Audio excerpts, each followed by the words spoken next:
All right, awesome. So we can go ahead and get started whenever you Okay. are ready.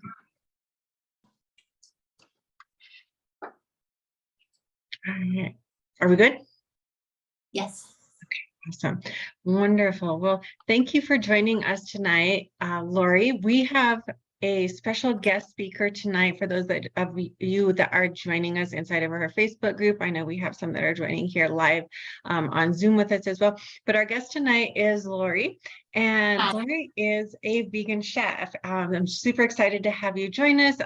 And honestly, I'm just kind of turn things over to you, let you do a little bit of self-introduction, and then we can just kind of go from there. So thank you again for joining us, Lori. We're really excited to have you share your knowledge and your expertise with us this evening. Thank you for having me, and please jump in at any time if you have any questions. If you see I get off, I talk a lot, so I get off task sometimes. But yes, my name is Lori. I'm originally from California, but I was raised on a winery in Oregon, did my undergrad and graduate work in Madison, Wisconsin. Then was fortunate enough to go overseas and live in Africa for 5 years. But when I came back, I knew that I did no longer want to live in the cold weather. So I moved to Mexico, and I've been living on a tropical island for the last 18 years, an island named Isla Mujeres off of Cancun, where I have become a chef. I've opened 5 restaurants here, 2 of the last being vegan. It was really difficult to come to the island because being an island, it was a fishing community. We had no local produce that was being grown here because of the salt content in the air. So having fresh vegetables and fruits and food that wasn't processed was really difficult. And though I never thought I was going to become a chef, I found that I needed to in order to get some really good food on the island. And that's how my path kind of started, is becoming a chef.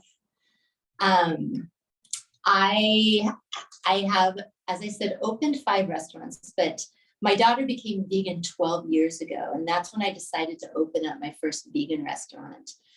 Becoming vegan was one of the best choices I ever made in my life, definitely. I've seen how it has changed almost every aspect of my health, everything from my skin to my hair, to my physique, to my attitude and such. I was one of, like very many people, I used to yo-yo back and forth between weight, used to go through periods of like tiredness and such, but becoming vegan like really, really helped me. And just to kind of jump ahead, during the pandemic, when all the restaurants and the grocery stores and everything closed here, I found that clients and friends were coming to me because a lot of them had certain dietary needs, restrictions. They were gluten-free, vegan, like they didn't know where to turn for food. And so I found myself really busy during the pandemic, doing meal plans for people and such, and really started thinking about what I wanted to do in the future. And I found that as most of my clients were women, and seeing how happy they were and how different they were eating this healthy food that I was preparing for them, I really thought, you know what, this is the direction that I want to go in. And so I started thinking about not only doing that, but also educating. And what really interested me within this realm of, plant-based diets and stuff is how these plants affect our hormones. And as you know, gut health is a huge topic right now. You can see it all over social media. And rightfully so, because gut health is really affecting almost every aspect of our health, whether it be for our mind, our bone health, clarity, but most specifically, and where I'm really interested in, is how it affects our hormones. If we don't regulate our gut health, we can't regulate our hormones. And so what I'm really focusing on now is putting together eating plans for people to regulate your hormones. Any questions yet? Yeah, no, that's amazing. We just did that 2-day seminar a couple weeks ago on Yes. the gut, specifically related to perimenopause and menopause hormones. And so that was like super fabulous and really exciting. And I think you were supposed to join us like at the end of that, but then we had some Yes. technical problems. So I'm glad you're here Yeah. now to share this information with us. We've got some people on Facebook, but we don't have questions. So if you're on Facebook watching us and you have questions, just please drop them in the chat. We can monitor that and see what's going on, and we'd be happy to answer any questions that you might have. Absolutely. Absolutely. So as we were talking about, focusing on foods that naturally regulate our estrogen and testosterone are really important because the flora in our gut regulates directly our hormones, among everything else. And most importantly, what we're talking about tonight is how those hormones indeed also regulate our libido and vaginal flora. Vaginal flora is very important to all of us as well. As we get into our middle years, things change. We start noticing things that are different. So it's really important. We want to look at how foods can affect things like our libido, dryness, infections, all those type of things can be helped. And I completely support people's choices to take hormone replacement therapy, but there's other choices to look at too. And if you have the time and you have the options, to look at that first before jumping into like some type of medicated hormone replacement therapy, like why not? Let's try it, right? And so as we're looking at what exactly happens, usually during our 30s and 40s, oftentimes our libidos rise because we have this fluctuation of estrogen in our body, and sometimes it's really high. And so there's always the talk about the woman in her 30s and 40s with the high sexual libido. But then what happens is our testosterone starts to drop. Then we find that our sexual libido starts to drop too. So like, what can we do about that, right? The first thing that I always recommend to people is going in and getting like a full blood analysis, because only then can you tell what your hormones are doing, because every individual is different. You may have higher estrogen and lower testosterone. So you want to look at what those are. You want to look at your thyroid issues. There's so many things that are going to affect your hormones. So we want to look at that too. Secondly, what I recommend is an anti-inflammatory diet. With having inflammation in your gut, it's not going to able to rebalance your hormones no matter how much you try. So you want to look at things, adding things into your diet like turmeric and flax, ginger, avocado, olive oil, berries. All these things can really help in that anti-inflammatory diet. And of course, there's a list of a whole bunch of other foods, but just to name a few, like the few important ones that we have. The second thing that you would want to do is you want to add probiotics to your daily meal as well. Things like plant-based yogurts, water kefirs, kombucha, anything like sauerkraut, things that are going to grow those healthy microorganisms and bacteria in your stomach. And then to feed them, you want to have the prebiotics like apples, banana, oats. Those are going to be the food that actually feed those probiotics. Limiting sugars is so important as well, as we all know. Trans fats, simple carbs, those things are all really detrimental to our gut health. They don't help regulate our hormones. They'll just tear things down. And we're working so hard with everything else that we want to make sure that we're building ourselves up. Eliminating any artificial sweeteners is really important as well too. There are some natural sweeteners, of course, on the market. I choose stevia leaf myself. I grind it up and use it. So that's been my choice of sweetener. But what we want to look at specifically today is like, what actual foods can we do? And we're going at the end of, going through these list of foods and stuff, we are going to look at a small recipe that I put together that we can fit all that into your body on a daily basis. So we want to look at foods that are boosting your estrogen. I always pronounce this incorrectly, and I really apologize. Phytoestrogens, there we go. And these are like dietary estrogen that naturally occur in plants. things like chickpeas, lentils, pinto beans, broccoli, avocado, oats, tofu, miso, different types of, tofu type of products, olive oil, olives, things like dark leafy greens and flax, pumpkin seeds, yams, carrots. These are all really important. And what they do is they actually bind to the cells within your gut, and they produce a natural estrogen that can boost your levels. So something really important. If you're having low testosterone, there's foods that you can also eat to boost that as well. Things that have vitamin D and zinc and borons. Again, some things that have like dark leafy greens, uncooked garlic, fortified plant milks, nuts, kidney beans, hemp, chia, berries, seeds. Coffee is actually a really good booster as well, as if it's in, moderation. And these things are really important too, because they also help you maintain your muscle mass. So these testosterone boosting type of foods. Things that you kind of want to stay away from are things like cabbage, mint, licorice root, vegetable oil, and alcohol. Why? Because these foods, once they're in your bloodstream, they actually will delete the estrogen that is there. So something really important. Any questions so far on the foods and such? Yeah, we had one. Let me find it. Melissa asked if you believe that soy is a hormone disruptor. Soy is a really interesting topic. There's medical studies that go each way. I believe that soy is important, but I also feel that if you are vegan or vegetarian, that all of your protein should not be placed on soy alone. It needs to be regulated, because too much soy from what we see could be detrimental.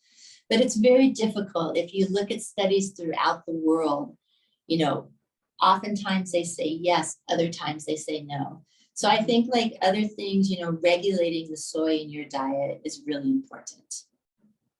Right. And I think that goes back, excuse me, to as well, like the studies that seem to concern people the most are studies that were done a long time ago, and they were done on mice, and the mice were fed an enormous amount of soy. And like, we would have to work really, really hard to consume that much soy in a day for that amount of time in order for it to have those negative effects.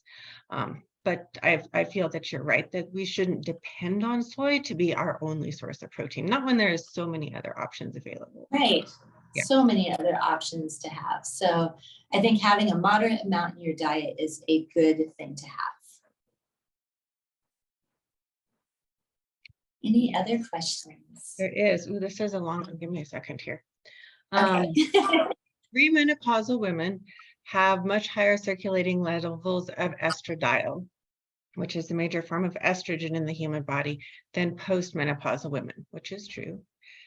In this context, soy may act like an anti-estrogen, but among postmenopausal women, soy may act more like an estrogen. Correct.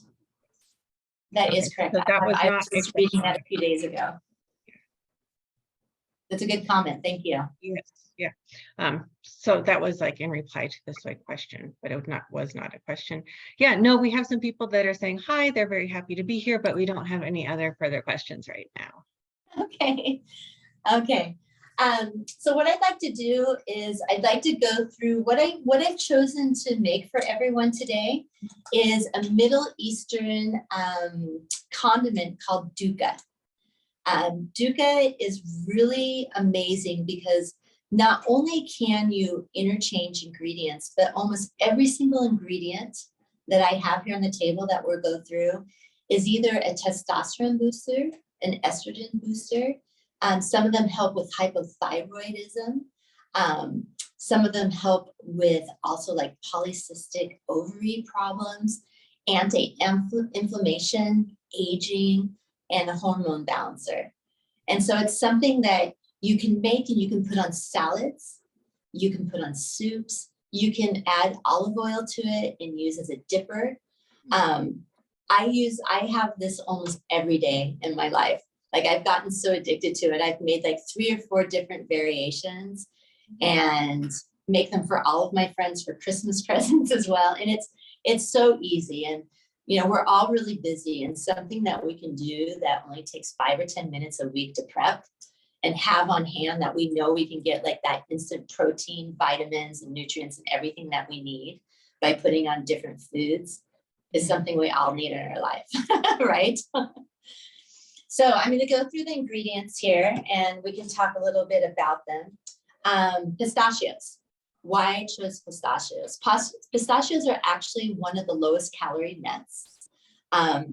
They're really, really good for lowering stress because they contain the stress hormone controller cortisol in it as well. And so super, super important for your diet. Almonds are estrogen boosters. So in moderation as well. We know that they are a little bit higher in calories and stuff, but in moderation, absolutely amazing for your diet.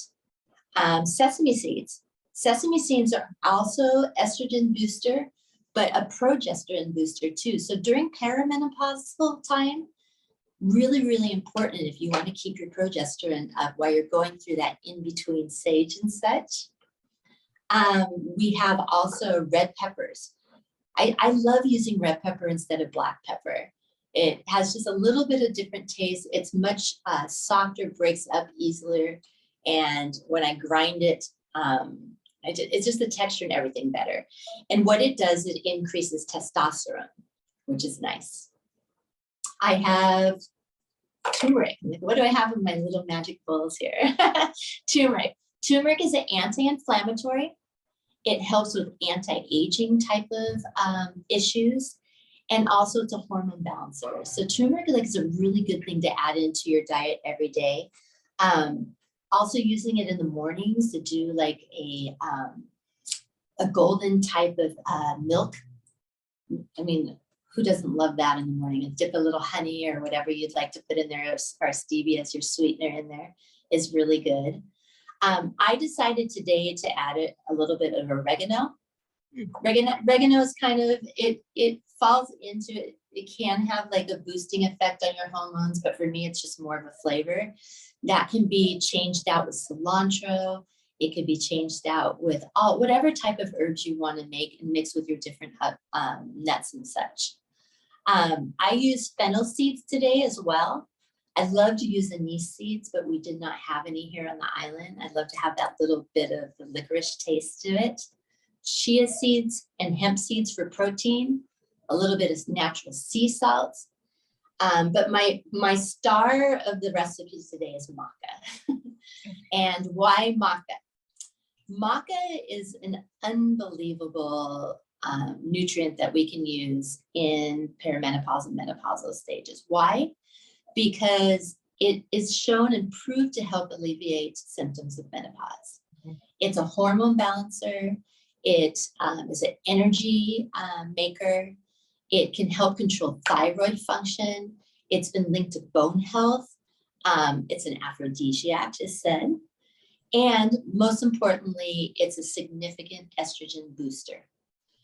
So much so that if you do have any type of health problems, for example, perhaps a hormone-driven type of cancer or something of that sort, it's very important to talk to your doctor because 2-month studies have, with maca root included in women's diets, have significantly raised estrogen. And so this little secret, it can be also put in, of course, into smoothies. It's not a sweet ingredient, but it seems to do well with sweeter type of things like cacao in your different smoothies and such, though it could be sprinkled on anything that you don't want to use it to, but I've decided to put that in our recipe today as well. So if you do have any type of medical or health issues that you think you want to check with your doctor, this is the way to go. And, speaking of doctors, I think, that's one of the issues that we deal with now. Like I have a few friends who are doctors and we talk about, we go back and forth talking about medications versus plants to heal and such. And doctors are never required to take a nutrition class in their studies, which is just unbelievable. But it all makes sense when you think about when not that medications and such are necessarily bad for you or detrimental. However, I think it's really important for us, to look at things that are in nature, to look at plants, herbs, medicinal type of properties that can heal our bodies. Like we owe it to ourselves, I think, to heal our bodies from other means, if possible, to give the chance to do that. And knowing that doctors are only taught medically how to address things and to treat them with medications and stuff instead of addressing the problem, really opens up your eyes to what the possibility of plants in the future may bring. And of course, there's always a lot of hesitation and lack of money for studies and such, because pharmaceuticals are such a huge part of our medical system and such. They really are. But it doesn't mean that you can't try things. It doesn't mean that you can't combine things, but just know that there's a lot of more options out there for you by looking at plant health. So what I've done is I'll give you the recipe really quick. I'm also going to put it on my Instagram page. And I don't know if Clarissa will share that, or I can share that with you at the end, but I'll have the recipe there for you. I've used 1/3 cup of pistachios, 1/3 cup of almonds. Again, you could switch these out with hazelnuts, pumpkin seed nuts, any other kind of nuts you would like to use.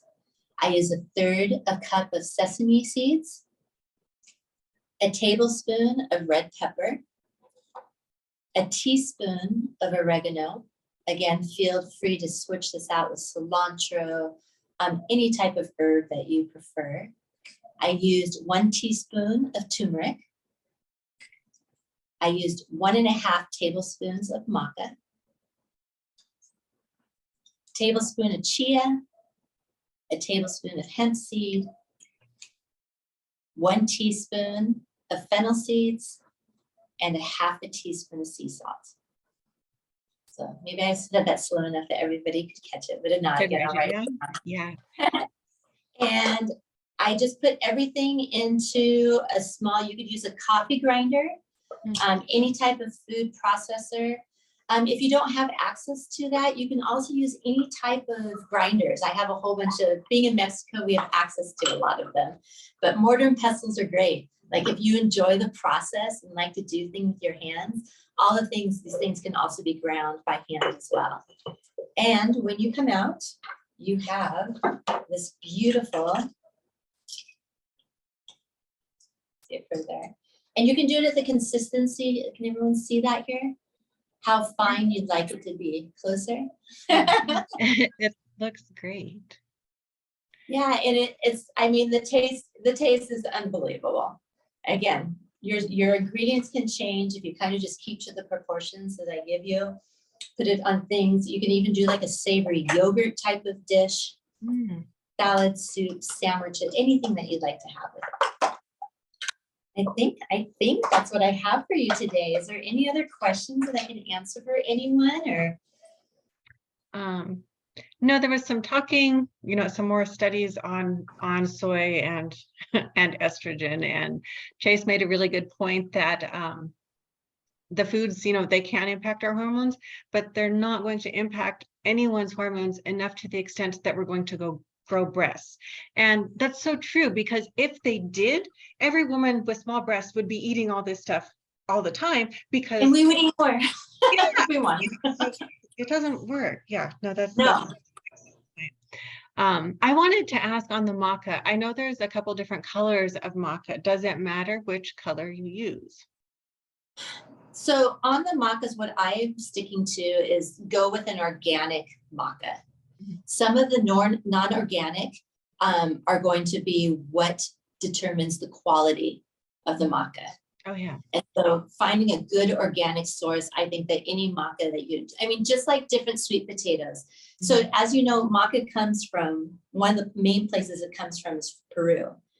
Peru has, I don't know how many different 100 types of potatoes. And so just like all those different types of potatoes, there's going to be different type of maca. But from what I understand, I have not seen or noticed any type of difference depending on the color of the maca. Yes. Okay. No, that was, I was just super interested in that.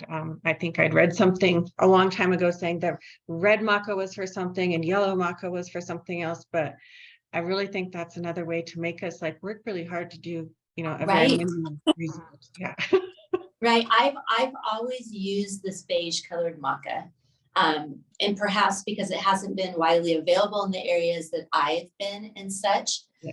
But as far as I know, all of them are going to be great for your health.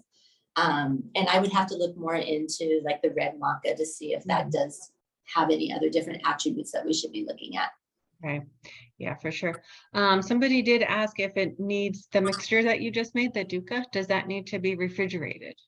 It does not. It can be kept on the counter. One of the things that I did mention, sometimes you have like available raw nuts and raw seeds and such. If they are raw when you purchase them, it's great just to toast them a little bit. Your house will not only smell great, but it's better to have them a little toasted. Everything that I was able to purchase was already toasted, so I skipped that step. But you can also start with completely raw nuts and seeds and then just lightly toast them for a few minutes on your stove. Okay, no, that's good to know. Yeah, it'll keep. When I had my restaurant, I would make this once a month. Oh, wow. And so make it, yeah, we'd make it every 3 to 4 weeks, depending on when we, you know, it would run out. But it always kept fresh with just a really nice locked type of jar lid. Right. No, that's amazing. And it seems so easy to make too. So easy. Go ahead. No, I said so easy. Oh, so easy. Okay. Yeah, So no. easy Yeah, Tressa just asked if the recipe is available, so we'll be sure to share the recipe after we finish up. We can just tack it onto the bottom of the video. But yeah, what other questions do you have in the Facebook group, since there's lots of you in the Facebook group?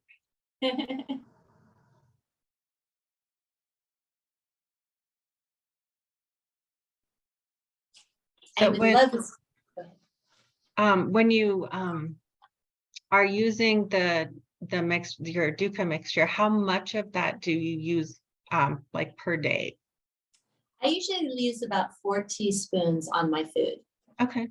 I find, I mean, of course, you know, we do have a lot of high protein with the nuts and stuff, a little bit higher in fat. So it depends kind of what you're, you know, looking at. Of course, all of our dietary needs are differently too. Some of us are, you know, looking at doing different macro micros, calorie counts. You know, if you're doing that, you do want to look. I also have all the nutrients all out as well for this recipe.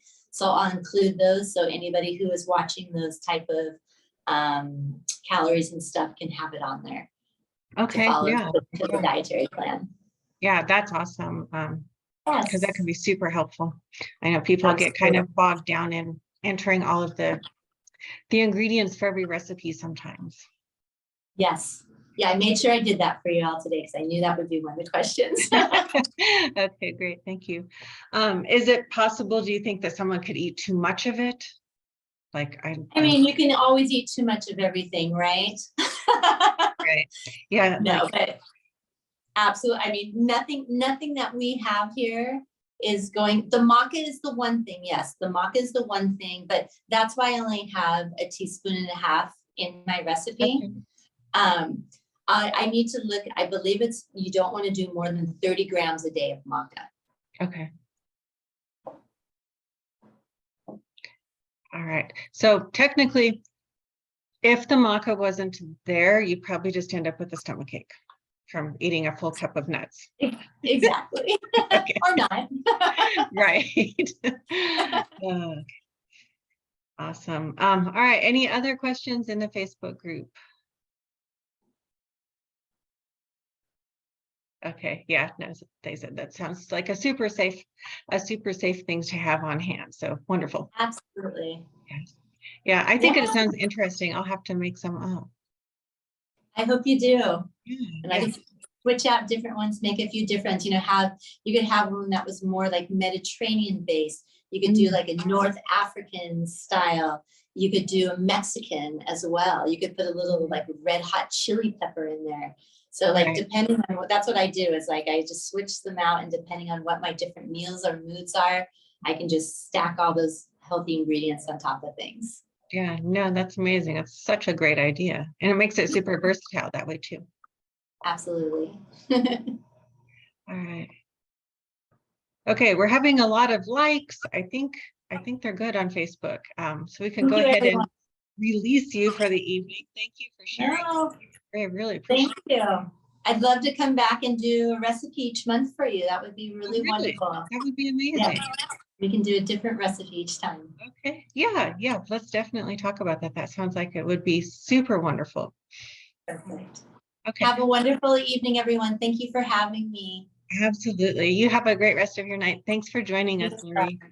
Thank you. Bye-bye. Good night.